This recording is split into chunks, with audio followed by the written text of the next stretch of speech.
قابو پا لیں اس طرح مکہ والوں پہ ہمارا روب اور دبدبا پڑے گا۔ آپ علیہ السلام نے ایسے سرسری طور پہ اعلان فرمایا 313 لوگ آپ کے ساتھ ہو لیے، 6 تلواریں ہیں، 8 زرے ہیں، 200 گھوڑے ہیں، آپ روانہ ہو چکے۔ ادھر ابو سفیان کو پتا چلا کہ آپ علیہ السلام تشریف لا رہے ہیں۔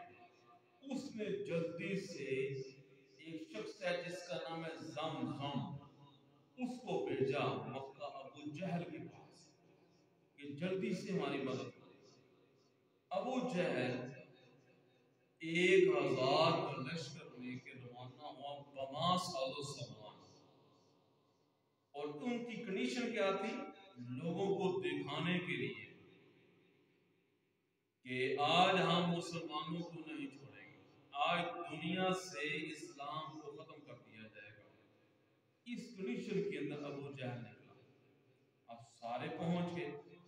اب آپ علیہ السلام کے لشکر پہنچنے سے پہلے ابو سفیان کا تجارتی قافلہ بدر کے مقام سے روانہ ہو چکا تھا۔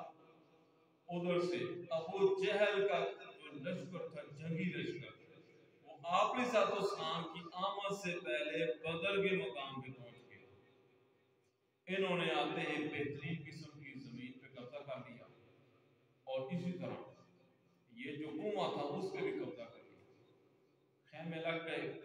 اب آپ علیہ السلام جب تشریف لائے، حیران رہ گئے، یہ تو وہ لشکر ہی نہیں ہے، یہ تو 1000 کا لشکر بما ساز و سامان۔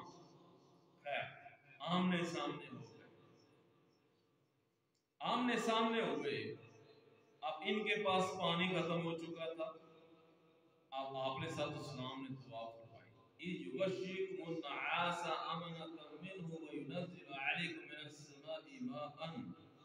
اللہ فرماتے ہیں کہ اس ٹائم کو یاد کرو کہ جب میں نے تمہارے اوپر اونگ کو طاری کر دیا، وینزل علیکم من السماء ماء، اور جب تم نے پانی کے لیے ہاتھ اٹھائے میں نے آسمان سے پانی کو اتار دیا،